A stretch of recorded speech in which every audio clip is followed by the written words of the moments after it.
মন্দারমণি হলো দীঘার নিকটবর্তী একটি সমুদ্র সৈকত। দীঘার থেকে এখানে ঢেউয়ের আকার বেশ কিছুটা ছোট হলেও এখানে সৈকতভূমিতে প্রচুর লাল কাঁকড়া দেখা যায়। প্রাথমিকভাবে এর আবিষ্কারের পর এর নাম রাখা হয় মন্দারবনি এবং পরে লোকমুখে এই জায়গা মদারবনি নামে এবং কালক্রমে এটি মন্দারমণি নামে পরিচিত হয়। মন্দারমণি সমুদ্র সৈকত ভারতের দীর্ঘতম ড্রাইভযোগ্য সমুদ্র সৈকতগুলির মধ্যে একটি। বিস্তৃত বালুকাময় মোটর বোট ভ্রমণের মতো অ্যাডভেঞ্চারের ব্যবস্থা এখানে আছে। মন্দারমণি বঙ্গোপসাগরের উত্তর প্রান্তের কাছে পূর্ব মেদিনীপুর জেলায় অবস্থিত। এই মন্দারমণি সি বিচ সব থেকে বৃহত্তম সি বিচের মধ্যে অন্যতম। লাল কাঁকড়া দেখার জন্য এই দিকটা যাচ্ছিলাম, কিন্তু আমি অনেকটা হেঁটে চলে এসেছি, তাও কিন্তু এই বিচ শেষ হচ্ছে না, অনেক লম্বা বিচ। এটা এক ধরনের ঝিনুক রয়েছে, এটাও বড় ঝিনুক। তারপরে এই এক ধরনের ঝিনুক রয়েছে, এখানে এই একটা ধরনের ঝিনুক। এপাশে এই যে এই ধরনের ঝিনুক, এই ঝিনুকগুলো দিয়ে মালা তৈরি হয়। এই সাইডেও অনেকে স্নান করছে, এই সাইডেও অনেকে স্নান করছে, আর এখানে অনেকে ফটোশ্যুট করছে, ভিডিও করছে। এটাই সবাই এনজয় করছে এখানে।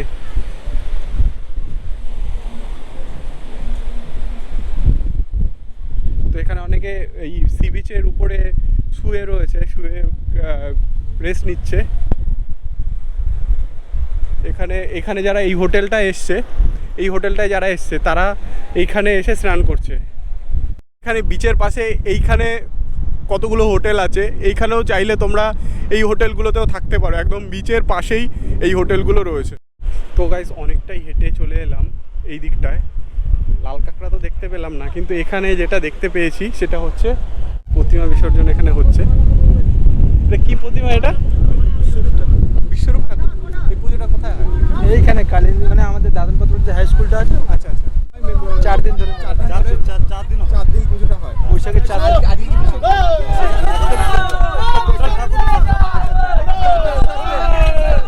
দেখতে পাচ্ছ এখন প্রতিমা বিসর্জন হচ্ছে। আমি দেখতে পাচ্ছি এখানে কৃষ্ণের বিশ্বরূপ দর্শন, সেই শ্রীকৃষ্ণের যে বিশ্বরূপ, সেই মূর্তি, এখানে বিশ্বরূপের মূর্তির পুজো হয়, আর সেই মূর্তিটা বিসর্জন এখন হচ্ছে। তো আমি সঙ্গে সঙ্গে যাচ্ছি আর দেখছি কিভাবে বিসর্জন হয়। বিশ্বরূপ ঠাকুরের এখন এই মূর্তি বিসর্জন হচ্ছে। বিশ্বরূপ দর্শন, শ্রীকৃষ্ণ বিশ্বরূপ দেখিয়েছিল অর্জুনকে। সেই বিশ্বরূপ দেখে অর্জুন তখন বুঝতে পেরেছিল যে যুদ্ধ তাকে করতে হবে। আর এখানে কিন্তু এই বিশ্বরূপ ঠাকুরের পুজো হয় এই মন্দারমণিতে। আর এই মন্দারমণির বিচে কিন্তু এখন এই বিশ্বরূপ ঠাকুরের এখন বিসর্জন হচ্ছে।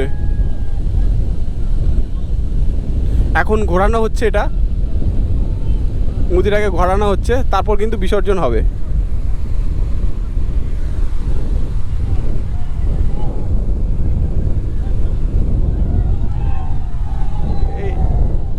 এই এখন বিসর্জন হয়ে গেল। এই দাদার সঙ্গে দেখা হয়ে গেল এই মন্দারমণি বিচে এসে। তো দাদা, তোমার চ্যানেলটার নাম? টিকে মাইতি ব্লগস। টিকে মাইতি ব্লগ বলে একটা চ্যানেল আছে। তো দাদার সঙ্গে দেখা হয়ে গেল। আর এই দাদা এখানেই থাকে। আপনার বাড়ি কি এখানে? এইখানে মন্দারমণিতেই বাড়ি। মানে এই মন্দারমণিতে যারা আসবে তারা কি কি দেখার মতো আছে এখানে? কি কি দেখার মনে? এই সমুদ্র আছে, তারপরে অনেক বহু রিসোর্ট আছে। আচ্ছা, আর এইখানের মতো এত লম্বা বিচ মনে হয় না অন্য কোথাও আছে। না না, এর মতন আর অন্য কোথাও নেই। তোমার দীঘাতেও এত বড় ব্রিজ নেই, বিচ নেই, নিরিবিলি জায়গা আর কি। আচ্ছা, আরেকটা জিনিস যেটা জানতে চাইবো, তুমি তো এখানে থাকো, তো এইখানে লাল কাঁকড়া কোথায় দেখতে পাবে? লাল কাঁকড়া তোমার এইখানে দেখতে পাবে। এই তো সামনে এখনো দেখা যাচ্ছে লাল। আচ্ছা আচ্ছা, লাল কাঁকড়া এখানেই আছে। মানে আরেকটু সামনে গেলে দেখতে পাবো লাল কাঁকড়া। মানুষ দেখলেই গর্তের মধ্যে ঢুকে যাবে। ও আচ্ছা, আর এইখানে কি এটা কি ঝাউবন? মানে এইখানে এই যে এটা দেখা যাচ্ছে, এটা ঝাউবন। আমাদের অনেক যত সিরিয়াল আছে, বাংলা সিরিয়াল, সিনেমা হয় আমাদের এইখানে, এই ঝাউ জঙ্গলে এসে শুটিং হয়। আচ্ছা আচ্ছা, এইখানে শুটিং হয়। আর এখানে আর কি, এখানে কি কার রাইডের কোনো ব্যবস্থা আছে এইখানে? না, কার রাইড অ্যাক্সিডেন্ট হওয়ার পর থেকে এটা বন্ধ আছে। আচ্ছা, কার রাইড আর বোটিং? হ্যাঁ, বোটিংটা চালু আছে। বোটিংটা আছে তোমার ওইদিকে। আচ্ছা আচ্ছা, ওইদিকে রয়েছে বোটিং, চলছে এখনো, বোটিংটা চলছে ওইদিকে। আর এখানে কার রাইড আগে হতো? আগে হতো, অ্যাক্সিডেন্ট হওয়ার কারণে এখন বন্ধ হয়ে গেছে। আচ্ছা, অ্যাক্সিডেন্টটা হয়েছিল না এখানে? কিরকম অ্যাক্সিডেন্ট হয়েছে? তোমার দুটো গাড়ি মুখোমুখি হয়ে গেছে। আচ্ছা, তারপর থেকে বন্ধ করে দিয়েছে। স্পট ডেড হয়ে গেছে। ল্যাম্প পোস্ট আছে না, ওই যে ল্যাম্প পোস্টটা, ওই ল্যাম্প পোস্টে দড়ি আটকে, মানে প্যারাশুটও রাইড ছিল এখানে। হ্যাঁ, আগে অনেক কিছু ছিল, এখন অনেক কিছু বন্ধ হয়ে গেছে।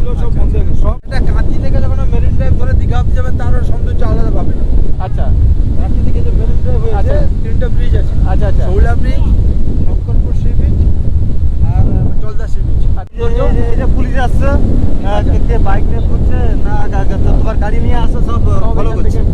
কারণ হ্যাঁ, এখানে হ্যাঁ। কোনো গাড়ি এখন এলাও না। না, না, গাড়ি এখন আগে এক allow সময় চলতো, কিন্তু এখন হ্যাঁ। কোনো বাইক এখানে ঢুকতে পারবে না না, বা না। কোনো চার চাকা এখানে ঢুকতে পারবে না। না পুলিশের পারমিশন নেই, তার জন্য তোমরা যারা চার চাকা নিয়ে আসবে বা বাইক নিয়ে আসবেন তাদের কিন্তু সতর্কতা কি এখানে বিচের তারা সাইডে এমনি রোডের সাইডে রাখতে পারে, হ্যাঁ, ওপরে পার্কিং আছে, পার্কিং আছে, পার্কিং এ গাড়ি রাখতে পারবেন। আর বাইক নিয়ে আসলেও ওখানে পার্কিং এ রাখতে হবে। কিন্তু বিচে গাড়ি চালানো যায়, কিন্তু এখন বন্ধ আছে একটা অ্যাক্সিডেন্টের পর থেকে। তার জন্য এখানে গাড়ি নিয়ে ঢুকলে কিন্তু পুলিশ বড়সড় একটা ফাইন করে, মানে সমুদ্রেও অনেকজন মারা গেছে। আচ্ছা আচ্ছা, এই মদ্যপান করে ড্রিঙ্ক করে নামলে মানে অ্যাক্সিডেন্ট হবে। অ্যাক্সিডেন্ট হবে। একটা পরিবারের থেকে একটা ঘুরতে এসছে, একদম ঘুরে আপনি এমনি নয় মদ খেয়ে সমুদ্রে নামবে, হ্যাঁ। পরিবারের কি হবে? একদম এটা টোটাল নিজের উপরে। তো এটা মানে একদম মাথায় রাখা উচিত যে আমরা ঘুরতে এসছি, এনজয় করতে এসছি, তার সেইখানে যদি কোনো একটা অ্যাক্সিডেন্ট হয়ে যায় তাহলে কিন্তু শুধু আমাদের প্রবলেম না, এটা তাদের পরিবার, যে অ্যাক্সিডেন্ট করবে তার পরিবারেরও একটা সমস্যা কারণ হয়ে দাঁড়ায়। তার জন্য এখানে মদ্যপান সম্পূর্ণভাবে নিষিদ্ধ, মদ্যপান করা যাবে না। এখন পুলিশের গাড়িটা এইমাত্র বেরিয়ে গেল। পুলিশ কিন্তু সবসময়ের জন্য দেখছে যে কি হচ্ছে না হচ্ছে। তোমার সিসি ক্যামেরা লাগানো আছে, তোমার অফিসে বসেও দেখতে পাবে। আচ্ছা আচ্ছা আচ্ছা, সিসি ক্যামেরাও লাগানো আছে। ক্যামেরা লাগানো আছে ল্যাম্প পোস্টে। আচ্ছা আচ্ছা, এখানে সিসি ক্যামেরাও লাগানো আছে। হ্যাঁ, তাহলে তো আর কি কোনো রকমের কোনো আছে। তারপরে তোমার ভলেন্টিয়াররা সব আছে। আচ্ছা আচ্ছা, সিভিক পুলিশ আছে, ভলেন্টিয়াররা ও সবসময়ের জন্য নজরদারি হ্যাঁ, চলছে। হ্যাঁ। তো কোনো রকমের কোনো অপ্রীতিকর ঘটনা দেখলেই তারা কিন্তু সঙ্গে সঙ্গে অ্যাকশন নেবে। এটা তো আগে ছিল না, এটা আগে ছিল না।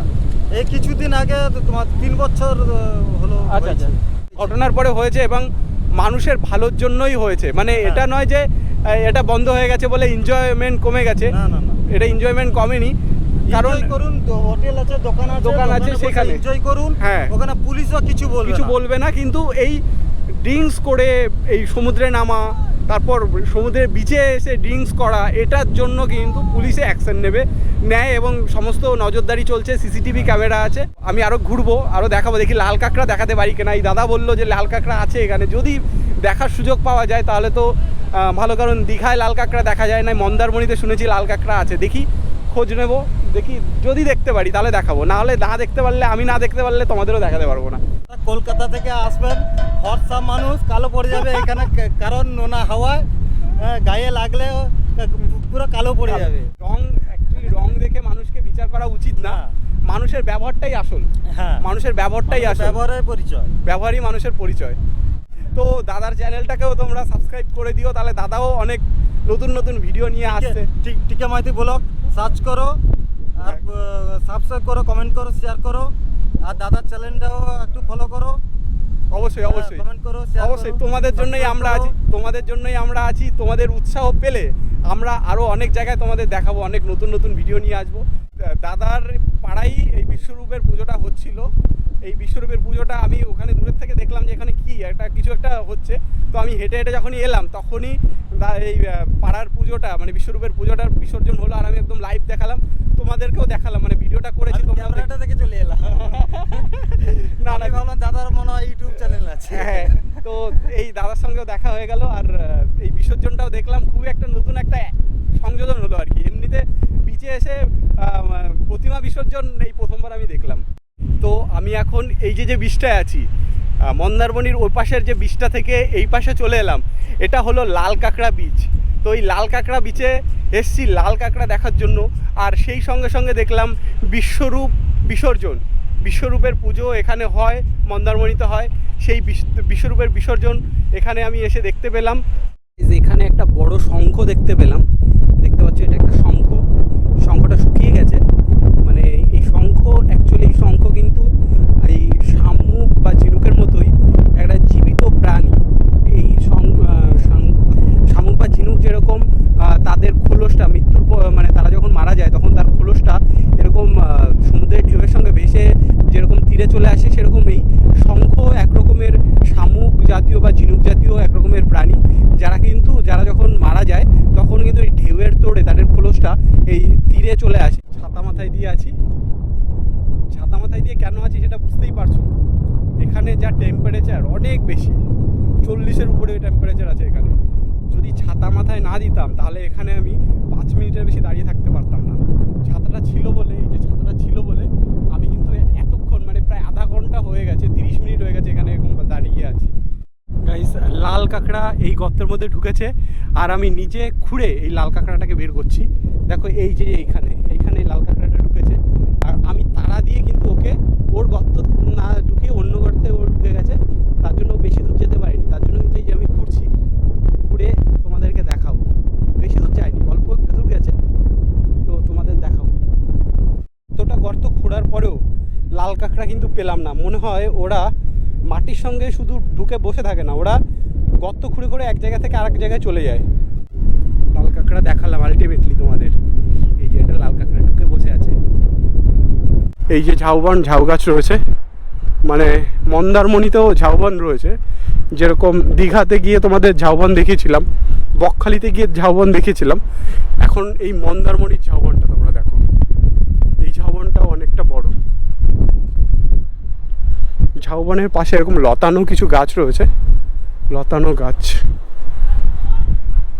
আর এটা হচ্ছে ঝাউবন, মন্দারমণির ঝাউবন। এটা আমি আছি এই ঝাউবনের পাশে, আর হাতে ছাতার দেখে মানে কিছু মনে করো না, কারণ দেখো এখানে যা সানলাইট আছে, সূর্যের যে তাপ আছে, আপনারা বা তোমরা যারা এখানে এসেছো এই সময় তারা বুঝতে পারবে যে সূর্যের কত তাপ রয়েছে। ছাতাটা এনেছিলাম বলে আমি এতটাই বাইরে ঘুরতে পারছি আর তোমাদেরকে দেখাতে পারছি। ছাতাটা না থাকলে দেখাতে পারতাম না, কারণ এই যে যারা ছাতা ছাড়া ঘুরছে তারা বেশিক্ষণ দাঁড়াতে পারছে না। তারা ওই একটু সমুদ্রে একটু ঝাপাঝাপি করে একটু বসে থাকতে পারছে ঠিকই, কিন্তু পরক্ষণে আবার সমুদ্রের মধ্যে গিয়ে আবার ঠান্ডা হতে হচ্ছে, তারপরেই তারা ঘুরতে পারছে। আর না হলে এরকম আমি যে এতক্ষণ ধরে এখানে ঘুরছি সেটা একমাত্র সম্ভব হচ্ছে এই ছাতার জন্য। সেই জন্য ক্রেডিট গোজ টু ছাতা। আমারও দেখার আগ্রহ আছে আর ছাতাটাও আমার মাথায় ছায়া দিচ্ছে বলে আমি এতটা ঘুরতে পারছি। ঢোকার জন্য এখানে একটা গেট রয়েছে, তো যারা বেরোলো এই মাত্র তারা যেহেতু বেরোতে পেরেছে, আমিও নিশ্চয়ই তাহলে ঢুকতে পারবো। তো একবার ঢোকার চেষ্টা করব। এখান দিয়ে কীভাবে, ও আচ্ছা নিচ দিয়ে ঢুকেছে সবাই, এখানে নিচ দিয়ে ঢুকেছে, মানে এখানে গেটে লক করা রয়েছে, তালাবদ্ধ। এখানে পারমিশন নেই না ঢোকার, এখানে পারমিশন নেই ঢোকার। আর ভিতরে সেরকম কিছু দেখার মতো নেই, বাইরে থেকে যা দেখছি ভিতরেও তাই দেখা যাবে। 1.5 থেকে 2 কিলোমিটার হাঁটলেই তোমরা পেয়ে যাবে এই লাল কাঁকড়া বীচ। প্রচুর এখানে যে গর্তগুলো রয়েছে, এই গর্তের মধ্যে থাকে লাল কাঁকড়া। লাল কাঁকড়ার এটা বসত বাড়ি এখানে। সাগর কিনারে দিল ये पुकारे तू जो नहीं तो मेरा कोई नहीं है ओ। এখানে ঝাঁকে ঝাঁকে লাল কাঁকড়া, ঝাঁকে ঝাঁকে এক ঝাঁক লাল কাঁকড়া। এটা দৌড় লাগাই, এই একটা লাল কাঁকড়া ঢুকে গেছে এই গর্তের মধ্যে। অনেক বড় লাল কাঁকড়া ছিল। লাল কাঁকড়ার অ্যাডভেঞ্চারটাই প্রথম পাচ্ছি, কারণ আমি আগে কখনো সমুদ্রে এসে এইভাবে লাল কাঁকড়ার পিছনে ধাওয়া করিনি।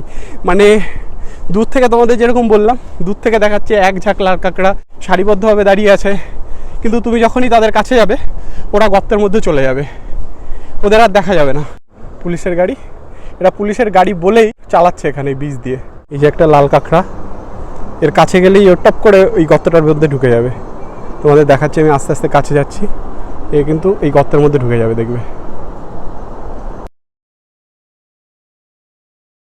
এ কিন্তু এই টুপ করে চলে গেল। অনেক বড় ঢেউ। গরমের মধ্যে তো সবাই গরমে ছটফট করছে। তোমাদের ভিডিওটা কেমন লাগলো? আশা করি ভালো লেগেছে।